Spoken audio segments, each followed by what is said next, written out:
Started going online and looking for small business startups under 1,000. Well, I don't even have $1,000. 500, 100. And some of the few things that I could find were just service-based niche businesses and window cleaning.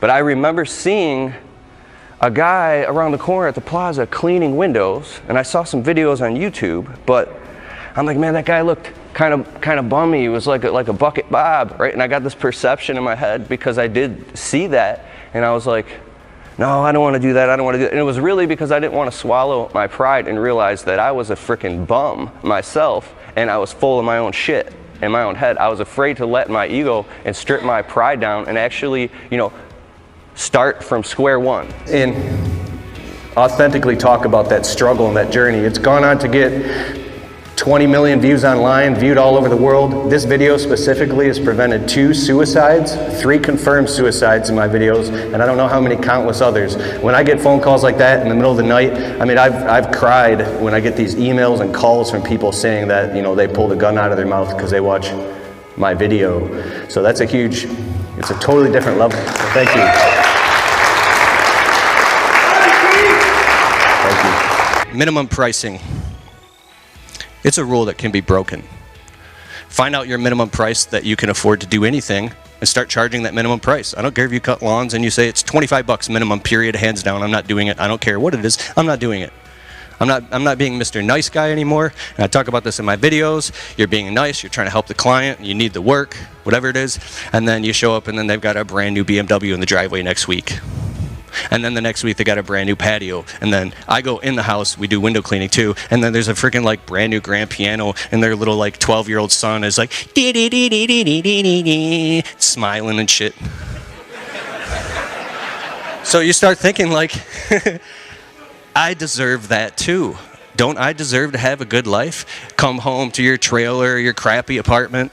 I had crackhead neighbors stealing. I had brand new shoes.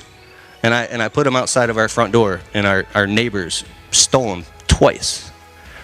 My wife was going down the steps in the middle of the night, scared, doing coin laundry at our 1-bedroom apartment. It was those really, really, really painful times that make you look and say, you know what? We deserve better than this. So you become vindictive. You get angry. It's not the right thing to do because it'll backfire on you. But with your clientele, if you have to get angry and whatever it takes to get angry to realize your worth, to start charging the prices that you need to charge to make it happen, then that's that place that you have to go temporarily until you can balance back out in an equilibrium. But I'm telling you, you're definitely worth it. Say, I'm worth it. I'm worth it. Put your hand on my chest and say, I'm worth it. Let's try this. Say, I'm the boss. Turn to your person to your left and right, and give them a high five and say, I'm the boss. Yeah. Have you ever gotten frustrated and you kept doing it over and over and over? Yeah, you got a new phone out of the deal. Yeah. So you threw your phone. Threw it across the room. So the anti-guru effect, it actually works for you in your favor because you don't have to be the expert. Here's an example of the anti-guru effect. If, let's just say, God forbid, you're going through a bankruptcy and you're looking online for information about how to deal with a bankruptcy. And in one video you pull up, it's a guy who's in a 3-piece suit, he's an attorney, and he's giving you advice about bankruptcy and bankruptcy law. Call his number and hire him. So you go to the next video, and then there's a guy who's literally just coming out the back end of his bankruptcy, and he's saying, guys, my name is Joe. I went through a bankruptcy. I went through hell. I'm coming out the back end of it, and it was really, really painful. But here's some amazing things I learned. It wasn't as expensive as I thought, and I was able to find this loophole. And if a guy's talking like that on a video, you might tune right in and listen to what he's saying because he's a guy who's actually going through the journey and through the process. So he's relieved of having to be some type of guru or having to be some super polished guy because now he's just being authentic and genuine. And I really believe if you make videos and create content that positions yourself as a service provider who actually genuinely cares, instead of trying to be some type of guru, you're literally just trying to serve your client and talk to them and give them just qualified, credible information about how you can serve them. And you can say, and we're not perfect in the video, But we've learned a lot of things in our 8 years in this, and we learned specifically if we clean the carpet like this, or we maintain the property like this, we can get this awesome result that's drastically different than everybody else. Want to build a business on the side or start sharing on social media? Or do you want to more specifically start? There's two ways you can approach this. One way is the consumer model. That's where you create content and information online and you build a personal brand around your business where you actually become the face of your business, and now you start making edutainment, educational, entertaining vlogs and videos and how-to videos and advice online that your local market can see so you can drive more customers into your actual existing business. The second model is the contractor model. That's where you're talking to people who want to do what you're doing for a living, but they're just not there yet. They're not where you're at yet. The first step is you define your niche. Can I get a raise of hands? What percentage of people, one, would like to make content and videos around becoming a personal brand of the face of their company to drive more business into their actual existing business? Okay, that's pretty good. And then what percentage of the people in the room want to make maybe vlogs and videos sharing their personal life lessons and story and build a side business online and becoming an influencer and build a whole side business, maybe with information products, coaching, teaching, writing books, things like that? Okay. So you can actually create content online, YouTube videos, Facebook videos, Instagram posts, but when you put rails up on your model, your business model, and you get very clear about who I'm talking to and who I'm not talking to. This is what we do, this is why we do it, this is how we do it. This is what we don't do, this is how we don't do it, and this is why we don't do it. What's going to happen is when you consistently post content on social media that's specifically niched out, and that's step number 1 of the 5 steps, is define your niche. And be very crystal clear about what you're putting on the internet and how you're building the model of what you're talking about and communicating with your prospective audience. So say, if you want to market your business online and become a personal brand, it doesn't matter what you do. You can hang your content on a framework and just take this. I love this thing, it's a selfie stick. People make fun of people for having this. You can literally clip your iPhone in something like this and get yourself like a selfie light or a Diva ring light and write down the 3 steps homeowners make before buying a house for the first time. Is there any people that are in real estate? Okay, it doesn't matter if you're a dentist, a lawyer, a doctor, you own a cleaning service, if you're a landscaper, if you're a financial advisor, you can create content that says the 3 steps to this. And you just sit down with a light on you in front of the camera, and you start talking to those specific people who have questions and concerns that maybe nobody is answering in your local market. So if you make videos about that and you start talking about that and doing that consistently, say making a video a week, and you build it into the marketing plan of your business, then what happens if you tag and title all these videos and you consistently keep putting this information out there, people are going to start showing up, and then you start rising up as an authority in your marketplace for your current niche. Does anybody know what this is? Distillery for beer. So I was reading a book by Claude Hopkins called Scientific Advertising. And there's a sheet in there with my name on it. And I would encourage you to take a few notes of some of the stuff I've learned, because I want to identify the levers that you can pull to get the most amount of results when it comes to marketing and social media, from all the stupid mistakes I've made, all the time that I've wasted making literally thousands of crazy videos. I've learned over all this time what works and gives you the most amount of leverage and what doesn't.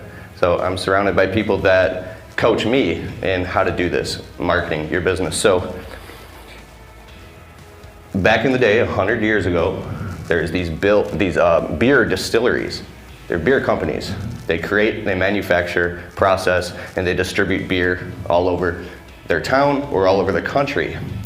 So there's this one famous beer company today. It's a household name, but back then, there was one single shift that changed, and it was just a paradigm shift for the business owner that own this company. So Claude Hopkins in Scientific Advertising, he's one of the gods of marketing and advertising, and he's written books about it. These are people that charge, you know, 6 figures just to write ads for companies like Macy's or any household names that we see today. So he goes and he takes a tour through the beer company's facility, and he sees all of this, and he starts asking, because he doesn't know, what is all this stuff? And as the owner of the company is breaking all this down for him, he's like, wait a second, do your customers know about this? And he's like, no, why would we tell them? Why would they even care? All beer companies do this. So do any of the other beer companies show this process? Like, no, because we all do it. So instantly Claude Hopkins realized that they were all taking for granted what they had, which was so cool and so unique, but because they all did it, it was nominal. So he put together an ad where he actually showed this picture and broke down the whole beer distillery process of how they took the water and they filtered it 7 times. They made everything an exact scientific process, so the beer came out predictable every single time. And just by describing the process, and the owner was still like, okay, they blew up and became the #1 seller in their entire category, only because they showed the process to their customers that they were taking for granted. So all of us and all of you in your businesses, you take for granted the things that you know because you do them every single day, so we might not think to just show that to our customers. And what that means proverbially is give, ask. Information marketing and educational-based marketing is now moved the free line forward. So you're giving your customer results in advance in a psychological way where they're seeing and learning about your company versus hiring somebody that they don't know anything about. So you're educating your customers. When you do that, they don't know anything about pressure washing. They don't know anything about window cleaning. They don't know crap about how your business is done or how you do it or how you even approach it. And they really just want it done. But when you educate them, you're actually creating a lot of value for them up front. When you do that in the form of video and post it on YouTube, then you're doing something that the other companies are not. Now I'm going to go into titling and tagging. Here you go. Here you go. You basically have, like, in your marketplace as a small business owner, you can be a generalist. The next step is you can become a specialist. And then the next step is you can become an authority. And then the next step is celebrity. And then celebrity authority. So when you're publishing information online, blog posts, articles, videos, Instagram posts, you're creating Facebook ads, and you're putting this out there for your customers to see and putting it directly in front of your local target market, what happens is they begin to know you, like you, and trust you before they even meet you. So they're picking up the phone because they've already seen your work, they already see what you're doing, and they like it versus calling somebody that they don't know. I call this guy on Google, he's got 3 reviews. This guy has 50 reviews, and they're going to see on Google all these extra links and sites and authority sites attached to your business name. If they look you up, they're going to see videos popping up, they're going to see blog posts, and now they can go, whoa, okay, this company's been around for a while. They're an authority. They have more credibility because you're giving them results in advance. And you can actually intentionally... Good job. Yeah, I used the word yesterday. I was like, you can manipulate the system, and he was like, you shouldn't use that word.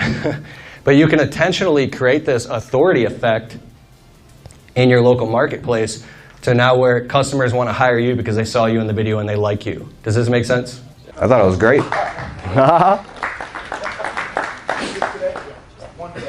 One quick thing when you're doing videos and you get deeper into it, there's something called a NLP pattern interrupt, neuro-linguistic programming. You can develop a sense of mastery with this, that as soon as you start talking on video, people are locked in and they can't stop watching. They feel like you're reading their mind, and they're like, they'll do whatever you say.